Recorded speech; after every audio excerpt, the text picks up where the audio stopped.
समस्त प्रभु प्रेमी भक्तों को जय सिया राम। भगवान श्री सीताराम जी की अहेतु की करुणा कृपा हम आप सब के लिए, प्राणी मात्र के लिए, जड़ चेतन के लिए, पूरी समष्टि के लिए मंगल करें, कल्याण करें। इन्हीं मंगल कामनाओं के साथ मांगलिक चर्चा प्रारंभ करते हैं। आज चर्चा करेंगे नवरात्र में विशेष अनुष्ठान पर। हम आप सब लोग भगवान को, भक्ति को, गुरु को, सनातन परंपरा को, वेद को मानने वाले और जो आस्तिक लोग होते हैं, जो भक्ति भाव वाले लोग होते हैं, वह कोई न कोई कार्य विशेष मुहूर्त में अवश्य करते हैं। और अथवा इस तरह कहें कि किसी भी कार्य को करने के लिए शुभ लग्न मुहूर्त अवश्य देखते हैं और देखना भी चाहिए, क्योंकि लग्न मुहूर्त ये सब का बड़ा प्रभाव होता है, नक्षत्र आदि का। तो ये नवरात्र है। आप सब लोग जानते हैं कि वर्ष में 4 नवरात्र होते हैं और ये गुप्त नवरात्र है जो माघ शुक्ल पक्ष प्रतिपदा से प्रारंभ होता है। तो इस गुप्त नवरात्र में भी हम आप सब लोग अपने अपने घरों में कुछ न कुछ विशेष उपासना, पूजा पाठ, मंत्र जप आदि का अनुष्ठान करें। इससे क्या होगा कि हमारे जीवन में सात्विकता, सुख, शांति और घर का वातावरण दैवी संपदा से युक्त होगा।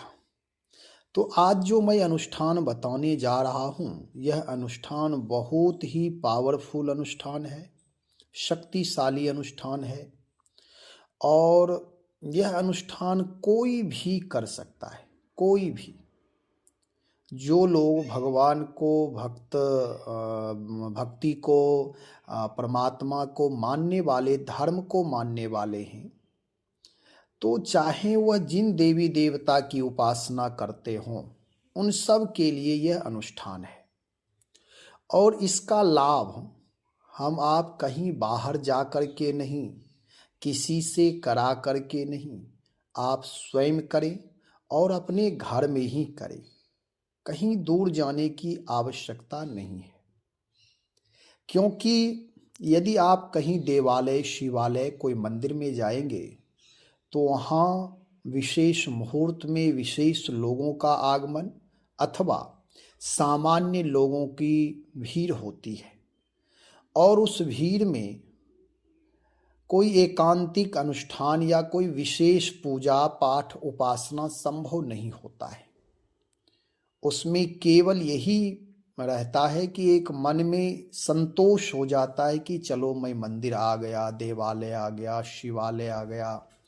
ना मन की एकाग्रता रहती है और ना पवित्रता रहती है और ना कुछ कर ही पाते। यदि भीड़ में कोई बैठ करके कोई पूजा पाठ करे तो उसमें मन चंचल होता है, नाना प्रकार की बाधाएं आती है। कोई बगल में आकर के बैठ गया, कोई आगे से निकल गया, कोई बहुत सारी बाधाएं होती है। इसके लिए जो स्वयं अनुभव आप लोग करें। तो मेरा कहने का मतलब है कि यह अनुष्ठान आप सब लोग अपने घर में ही करें, अपने घर में अवश्य करें और इसके लिए कोई एक समय निश्चित कर लें। एक समय निश्चित करके और उस समय में 9 दिन, 10 दिन, 11 दिन का ये अनुष्ठान करें। यद्यपि नवरात्र 9 दिन का होता है, लेकिन मेरा ये कहना है कि शुभ मुहूर्त में प्रारंभ कर देने के बाद कोई भी अनुष्ठान आगे बढ़ाया जा सकता है। ऐसा नहीं कि 9 दिन करें, 10वां दिन हवन ही करना है। ये तो कोई मंत्र विशेष का ये होता है कि संख्या से किया कोई साकाम अनुष्ठान में और उसे उस दिन ही पूर्ण करना है। कोई पंडित पुरोहित 10-20 मिल करके एक जगह कर रहे हैं तो उसे पूर्ण करना। जो व्यक्तिगत अनुष्ठान किया जाएगा, जो स्वयं आप कर रहे हैं, उससे आप 2-4 दिन आगे बढ़ा भी सकते हैं, चाहे जब तक आप कर सकें। शुभ लग्न में, शुभ मुहूर्त में, शुभ नक्षत्र में प्रारंभ होना चाहिए। तो ये नवरात्र है, गुप्त नवरात्र है, समय भी अनुकूल है। माघ महीना उत्तम मास है और यह पुण्य के लिए यद्यपि पुण्य कार्य शुभ शीघ्रम कहा गया है, शुभ कार्य कभी भी किया जा सकता है, लेकिन हमारी आपकी ऐसी मान्यता है कि कोई विशेष मुहूर्त पर, विशेष लग्न पर करना चाहिए, तो माघ मास बहुत ही उत्तम सर्वोत्तम मास है पूजा पाठ अनुष्ठान के लिए। उसमें भी ये गुप्त नवरात्र विशेष है, तो इसलिए इसे चूके ना। अपने घर में ही जितना समय मिले उतना अनुष्ठान, उतना देर पूजा पाठ अनुष्ठान अवश्य करें। तो अब मैं बताने जा रहा हूं कि किस मंत्र का अनुष्ठान करना है या किस स्तोत्र का पाठ करना है। तो ये अनुष्ठान उन लोगों के लिए है जो भगवान की भक्ति करते हैं। भगवान की भक्ति का मतलब भगवान जिन देवी देवता, मैं कोई बंधन नहीं कह रहा हूं कि राम को मानने वाले, कृष्ण को मानने वाले, शिव को मानने वाले या शक्ति को मानने वाले, दुर्गा काली, नहीं। मैं कह रहा हूं कि आप जिन देवी देवता को मानते हैं, किन्हीं उनमें से एक देवी देवता के लिए ये अनुष्ठान करें। जैसे आप भगवान शिव को मानते हैं, शिव को मानते हैं तो भगवान शिव के लिए ये अनुष्ठान करें। कैसे करें? अथवा आप दुर्गा जी को मानते हैं तो दुर्गा जी के लिए करें, अथवा आप यदि राम जी को मानते हैं तो राम जी के लिए करें, यदि हनुमान जी को मानते, मतलब ये करना है कि कोई एक देवी देवता जो हमारे इष्ट हैं, उन इष्ट जो अपने, जो हमारे स्वामी हैं, जिनसे मेरा संबंध है, भक्ति में संबंध होता है, लगाव होता है, प्रेम होता है, तो जिनसे आपका अधिक लगाव है, उन देवताओं के मंत्रों का जप करें। अच्छा, अब मंत्र वह, जैसे मंत्र में भी क्या है कि यदि आप दीक्षित हैं, जैसे कोई शक्ति के उपासक हैं और शक्ति की उपासना करते हैं, तो शक्ति मंत्र का जप करें।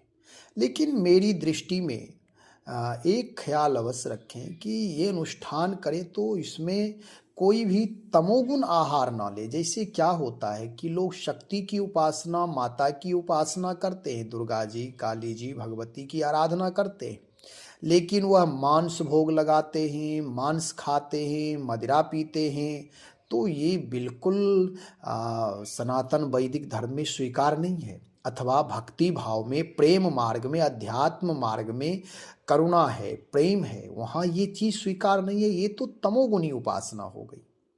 यदि आप अपने घर में शांति चाहते, क्लेश रहित जीवन चाहते, प्रेम से, भाव से भरा हुआ, आपस में सबसे मैत्री भाव चाहते, सुख शांति समृद्धि चाहने वाले व्यक्ति को मांस आदि का भोग नहीं लगाना चाहिए, नहीं खाना चाहिए। कारण कि ये जीव हिंसा है। और कोई माँ की उपासना हम करें और उसमें जीव हिंसा करें, क्या वह माँ अपने बच्चे को खाना चाहती है? चाहेगी वे? ऐसा नहीं है। ठीक है, जो करते हैं, मैं उनके लिए थोड़ा संकेत कर दिया कि मैं जो बताने जा रहा हूं, इस अनुष्ठान में आप सात्विक अनुष्ठान करें, वैष्णवीय परंपरा से करें, कि किसी प्रकार कोई हिंसा ना हो तन मन वचन से। इतनी सावधानी रखनी है, तभी अनुष्ठान में लाभ प्राप्त होगा।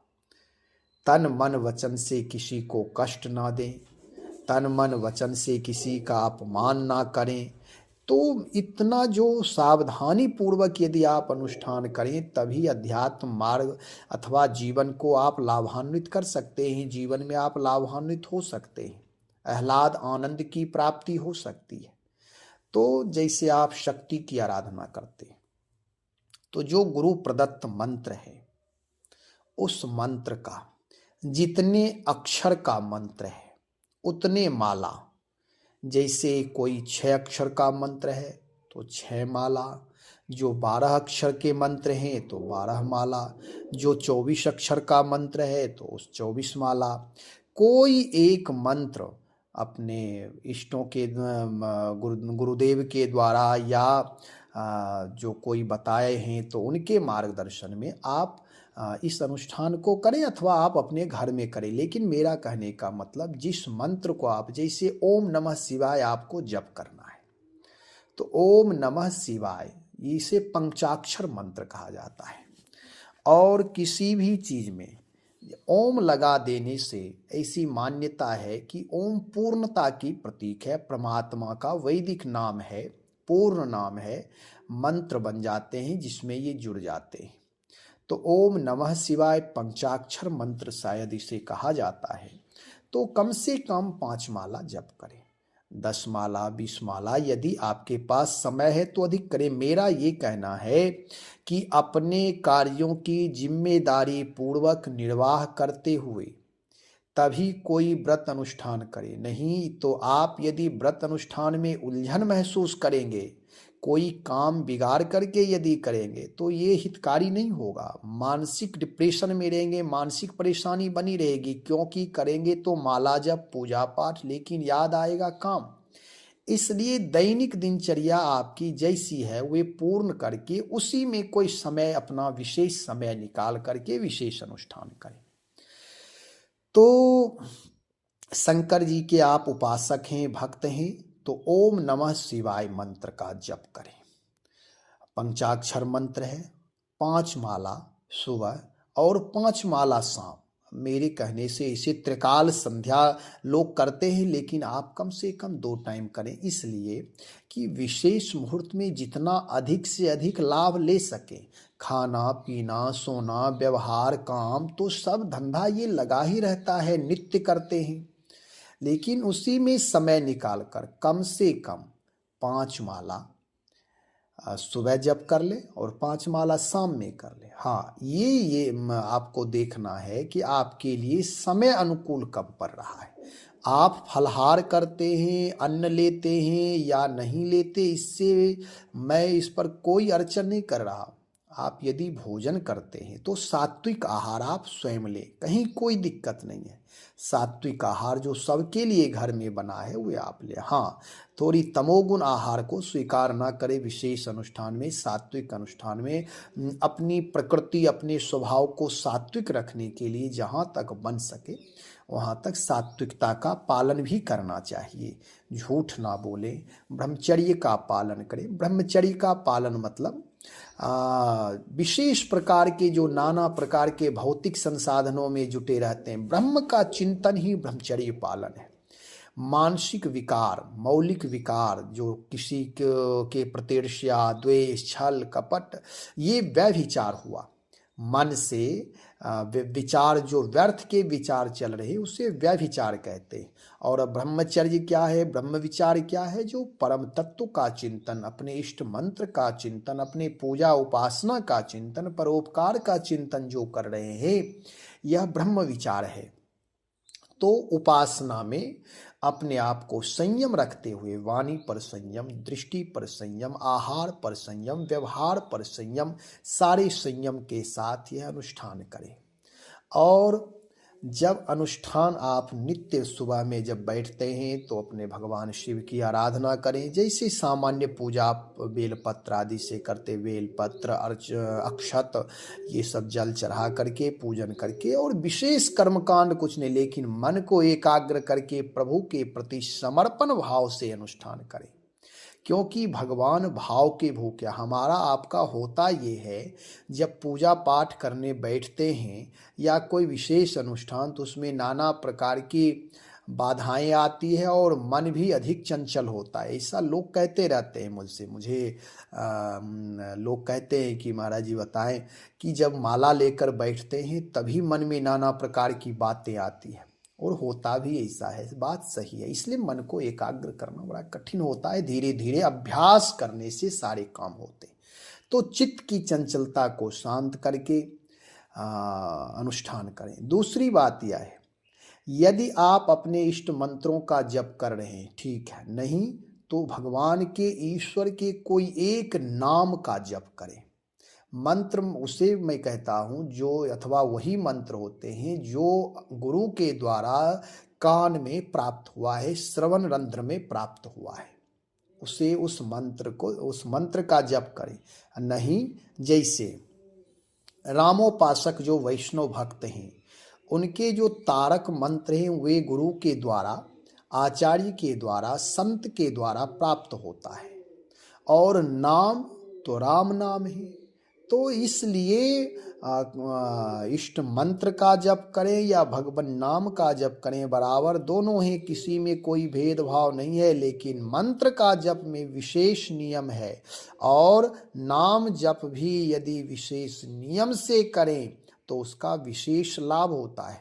नहीं तो लोग यह समझते हैं कि अरे नाम जप में कोई नियम नहीं, कोई, ये उनके लिए कहा जाता है कि किसी तरह लोग जुड़े नाम से।